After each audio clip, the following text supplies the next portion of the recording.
일단 40cm가 넘는 기록적인 폭설이 내리면서 농가 피해가 잇따르고 있습니다. 이번 주에도 눈과 한파가 예보돼 있습니다. 충북 주민등록 인구가 4년 연속 줄면서 올해는 159만 명 아래로 떨어질 위기에 놓였습니다. 제천시 인구는 13만 명 밑으로 떨어졌습니다. 쌀 재고가 늘면서 우리 쌀로 만든 증류식 소주가 주목받고 있습니다.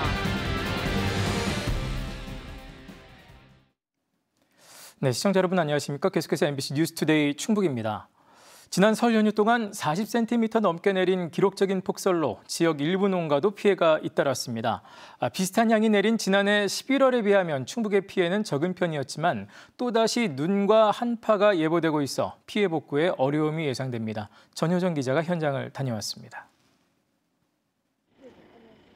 수박 비닐하우스가 폭삭 주저앉았습니다. 40cm에 육박하는 눈의 무게에 비닐하우스를 지탱하던 철제 지지대도 완전히 휘어졌습니다. 이번 여름 수확을 위해 새로 지은 비닐하우스가 석 달 만에 무너졌습니다. 작년에 비닐을 씌웠는데 새 비닐로가 그런지 눈이 얼렁 안 내려가더라고요. 그래서 이제 저 나머지는 털고 이제 이거 두둥이 이제 완파가 된 거죠. 다음 달 당장 파종을 시작해야 하지만 언눈을 퍼낼 수 없어 녹기만을 기다리고 있습니다. 지난 연휴 동안 내린 대설에 3m 높이의 비닐하우스 지붕이 완전히 주저앉았고 눈은 이렇게 꽁꽁 얼어 치울 수 없는 상태입니다. 지난해 11월 기록적인 폭설로 한 차례 비닐하우스가 무너졌는데 복구를 마치자마자 설상가상 피해가 반복됐습니다. 먼저 번에 눈 많이 왔었잖아요. 저쪽에 한 동도 쓰러졌거든요. 거기 다 복귀해서 다 다시 했거든. 근데 또 이번에 또 이렇게 눈이 많이 오니까 또 이렇게 된 거예요. 그래서 뭐 큰일 났죠. 수박과 토마토를 재배하는 다른 비닐하우스도 지붕 가운데가 땅에 닿을 만큼 주저앉았습니다. 녹고 다시 얼기를 반복한 눈은 사람 손으로는 들기 어려울 정도로 무겁습니다. 음성에서는 비닐하우스 29동, 진천에서는 축사와 비닐하우스 등 5곳이 피해를 봤습니다. 현재까지 집계된 충북 전체 피해액은 6억 원으로 지난해 11월 폭설에 비하면 2.6% 수준에 불과합니다. 강풍에 눈이 흩날리면서 시설에 쌓이는 양이 적었고 다음 날 빠르게 녹아 피해가 덜한 것으로 분석됩니다. 하지만 전북과 충남에 피해가 속출하면서 식탁 물가에 영향을 미치진 않을까 우려도 나오고 있습니다. 기상청은 이번 주에도 눈과 한파가 예상된다며 농작물과 시설물 피해에 주의할 것을 당부했습니다. MBC 뉴스 전유정입니다. 충북의 주민등록 인구가 4년 연속 줄면서 159만 명을 간신히 넘어섰습니다. 행정안전부 통계에 따르면 지난해 12월 충북 인구는 159만 1,177명으로 1년 전보다 2,292명이 줄었습니다. 지난 2020년 160만 명을 넘어선 이후 매년 2천여 명씩 줄어들고 있습니다. 11개 시군 가운데는 청주와 진천, 음성을 제외한 모든 지자체 인구가 감소했는데 특히 제천은 13만 명 아래로 떨어졌고 보은도 3만 명 이하로 떨어질 위기에 처했습니다. 현재 추세대로라면 올해 충북의 인구는 10년 전인 2015년 158만 명 수준으로 줄어들 것으로 예상됩니다. 우리나라 1인당 연간 쌀 소비량이 통계 작성 이후 최저치를 기록하는 가운데 늘어나는 쌀 재고의 해법으로 전통주가 주목받고 있습니다. 최근 100% 국산 쌀로 만드는 전통 증류식 소주가 인기를 얻으면서 생산도 크게 늘고 있습니다. 이승준 기자입니다. 전통 방식으로 만든 누룩으로 약주를 빚어오던 이 업체는 최근 증류기를 들여와 증류식 소주 생산을 시작했습니다. 기존 약주에 비해서 이제 선물로 하기가 유통기한이 기니까 선물도 하기 좋으시고 또 요즘 또 추세가 좀 증류주 갖다가 뭐 칵테일도 만드시고. 최근 전통주 업계의 큰 흐름 중 하나는 증류주 생산이 많아진 것입니다. 10년 전 43곳에 불과하던 증류식 소주 업체는 지난 2022년 155곳으로 늘었습니다. 증류주 시장은 한 20% 정도로 추산되고 있는데 성장하는 속도나 이런 것들이 다른 주종에 비해서 증류주가 제일 높다고 생각을 하고 있거든요. 증류식 소주의 성장세는 쌀 소비에도 도움이 되고 있습니다. 쌀로 밥을 지어 막걸리를 만들고 이를 증류해 소주를 만드는 충주의 한 업체. 이 업체가 지난해 술을 만드느라 소비한 지역쌀은 88톤에 이릅니다. 충주의 초중고생이 한 해 급식으로 먹는 쌀 213톤의 41%에 해당합니다. 통계청 양곡 소비량 조사 결과 2023년 1인당 연간 쌀 소비량은 56.4kg, 30년 전인 1993년 110.2kg의 절반 수준입니다. 1962년 통계 작성 이후 최저치입니다. 쌀을 이용해서 다양한 가공품들이 나오지만 대부분은 밥을 대체하는 제품들이 많았습니다. 증류주 같은 경우에는 기호식품으로서 밥을 먹고 난 이후에 마신다거나 해서 조금 더 소비가 확대될 수 있는 그런 부분들이 있다고 생각합니다. 실제로 전통주 등 주류 제조에 쓰이는 쌀 소비는 지난 2023년 기준 전년보다 62%나 증가했습니다. 우리나라도 전체로 보면은 5%에서 10% 정도 돼요. 문제는 대부분 이것이 수입쌀인 겁니다. 그래서 우리나라 쌀을 사용하기 위해서는 이 고급 주류 문화인 전통주 시장이 커져야 되고요. 증류식 소주 시장이 커질수록 지역쌀 소비 효과도 커집니다. 시중에서 소비되는 소주는 대부분 수입 농산물로 만든 희석식 소주지만 전통주로 분류되는 증류식 소주는 100% 국산 쌀만 사용합니다. 전통 증류식 소주가 대중화돼 희석식 소주 시장의 10%를 대체할 경우 약 쌀 5만 톤의 소비가 가능해 우리 농산물 소비 확대와 농가소득 증가에 기여할 수 있을 것으로 생각합니다. 밥상에서 줄어든 쌀 소비를 전통주가 새로운 활로를 이어갈 수 있을지 주목됩니다. MBC 뉴스 이승준입니다. 충주시가 지역을 대표할 쌀 신품종인 중원진미를 개발했습니다. 충주시 농업기술센터는 병충해 저항성과 재배 안정성, 밥맛 등을 평가해 농촌진흥청과 새 품종을 개발했고 시민 공모를 통해 중원진미라는 이름을 붙였다고 밝혔습니다. 충주시는 올해 1억 원을 들여 10헥타르 규모의 채종 단지를 만들고 오는 2028년까지 재배 면적을 1000헥타르로 확대할 계획이라고 밝혔습니다.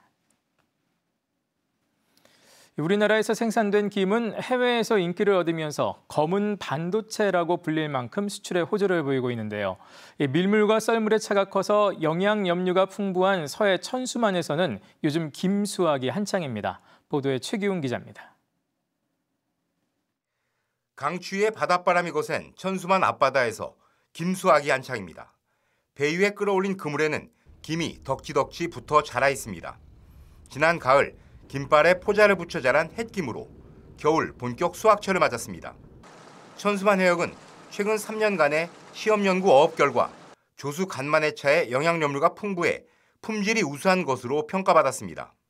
김 상태도 좋을 뿐만 아니라 작황도 아주 좋습니다. 그래서 올해는 김 아주 풍년 들었어요. 현재 홍성군 내 김 양식장은 100헥타르에 달하는데 본격 생산을 시작한 지난 2023년 이후 1년 만에 10배 이상 증가했습니다. 대부분 충남의 특산 광천김 원료로 쓰이는데 지난 2023년 기준 지역 내 수산식품 수출 실적의 99%에 달하는 1,437억 원을 차지할 정도로 주력 품목으로 자리 잡았습니다.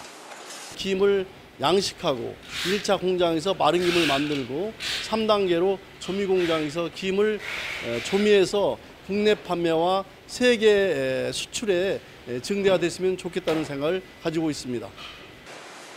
최근 K푸드의 중심에 자리한 김은 수요 급증에 따라 국내외에서 가격이 오르고 있어 국내 양식장 개발이 중요한 과제로 떠오르고 있습니다. 김산업 지역 특화 발전 지구로 지정 신청을 금년 상반기 중에 해서 앞으로 명실공히 우리 홍성 광천이 김의 메카로서 이렇게 육성을 할 계획입니다. 지역 내에서 김을 생산하고 가공 수출까지 이어질 수 있는 기반을 마련하면서 지역 소득 신장과 함께 우리 수산물의 가치를 높일 수 있는 계기가 마련되고 있습니다. MBC 뉴스 최규입니다. 우리나라 최대 금강소나무 군락지인 경북 울진 소강리에는 자란 지 600년이 넘은 대왕소나무가 있습니다. 그런데 지난해부터 가지와 잎이 급격히 마르더니 급기야 고사 직전에 달해 있는데요. 조사 결과 이상고온과 또 가뭄에 의한 기후 스트레스가 이유였습니다. 장성훈 기자의 보도입니다. 조선시대부터 최고의 소나무로 쳐 왕실에서 직접 관리해온 국내 최대의 울진 금강소나무 군락지입니다. 3,500여 헥타르, 여의도 면적의 13배인 금강소나무 숲이 펼쳐진 산 정상부. 600년 이상 된 대왕 소나무가 높이 14m의 웅장한 자태를 드러냅니다. 그런데 자세히 살펴보니 나무 전체가 바싹 말라 잿빛으로 변했습니다. 고사하기 직전입니다. 5년 전과 비교하면 특유의 푸르름은 완전히 사라졌고 잎과 가지도 많이 손실됐습니다. 바로 아래쪽에서도 100년 이상 된 금강소나무 7그루가 잎이 죽어 쓰러졌습니다. 4km 떨어진 인근 산 중턱, 역시 잿빛 나무들이 눈에 띕니다. 숲속으로 들어가 봤더니 금강소나무 대여섯 그루가 처참하게 말라 죽었습니다. 고사목들은 보시는 것처럼 수령 100년 안팎에 보존 가치가 높은 큰 나무들이 대부분입니다. 그만큼 실제 피해 상황은 훨씬 더 심각하다는 얘기입니다. 2022년도에 여기 울진과 봉화에 있는 총 5개 면을 대상으로 조사를 했을 때 약 6,000그루가 지금 현재 고사한 것으로 확인되었습니다. 금강소나무의 집단 고사는 10년 전 2015년부터 시작됐습니다. 울진 소광리를 시작으로 봉화와 삼척을 거쳐 지금은 설악산과 태백산 등 백두대간과 낙동정맥을 따라 번지고 있습니다. 국립공원공단 조사에서는 앞으로 설악산의 금강소나무는 47%, 치악산과 태백산에서도 40%가량이 고사할 것으로 예측됐습니다. 집단 고사의 원인은 기후위기에 의한 이상고온과 가뭄, 이른바 기후 스트레스입니다. 극심한 가뭄과 이상고온에 노출되면 광합성 능력은 떨어지는 반면 호흡을 통한 탄수화물의 소비량이 증가해서 생존에 필요한 생리적 과정에 사용할 그런 탄수화물이 고갈돼서 나무가 죽게 됩니다. 실제로도 고사목은 수분이 부족한 산 정상부, 고온인 남쪽, 상대적으로 기후 스트레스에 더 취약한 큰 고목에서 집중적으로 발생하고 있습니다. 지난해 겨울에는 수세가 약해진 대형 금강소나무 200여 그루가 폭설에 뿌리가 뽑힌 채 쓰러지기도 했습니다. GIS를 돌려보면 약 500m에서 1000m 사이에 상대적으로 높은 고도에서 93%가량의 고사가 나타나고, 이렇다 보니 울진 소광리를 대표하는 500년 소나무와 못난이 소나무 등 유명세를 얻은 고목들도 안전을 장담할 수 없습니다. 현장 조사를 진행한 녹색연합은 금강소나무의 고사 실태와 고사 양상을 정밀 조사하는 등 체계적인 연구와 특별 관리 대책을 서둘러야 한다고 지적했습니다. MBC 뉴스 장성훈입니다. 설 연휴 충북 지역에서 발생한 5대 범죄가 1년 전보다 11.5% 줄었습니다. 지난달 25일부터 엿새 동안 살인과 강도는 발생하지 않았고 폭력은 29건, 절도는 28건, 성범죄는 4건이 발생했습니다. 이 기간 교통사고는 하루 평균 6.3건으로 1년 전보다 발생 건수가 52.4% 줄었으며 사망자는 없었습니다. 충북경찰은 설 연휴를 특별 방범활동 기간으로 정하고 범죄 취약제를 중심으로 도보 순찰을 벌였습니다. 국토교통부와 한국교통안전공단이 지난해 교통문화지수 실태 조사를 벌인 결과 영동군이 전국 군지역 지자체 가운데 가장 높은 점수를 받았습니다. 국토교통부는 영동군에서 보행자 대부분이 신호에 따라 횡단보도를 건넜고 거의 모든 차량이 정지선을 지켰다고 밝혔습니다. 또 이륜차 운전자 안전모 착용률과 안전띠 착용률이 높아 지난 1년 동안 보행 사망자가 1명도 없었다고 덧붙였습니다. 한편 충청북도의 교통문화지수는 1년 전보다 0.61점 감소했고 11개 시군 가운데 우수지자체는 영동군이 유일했습니다.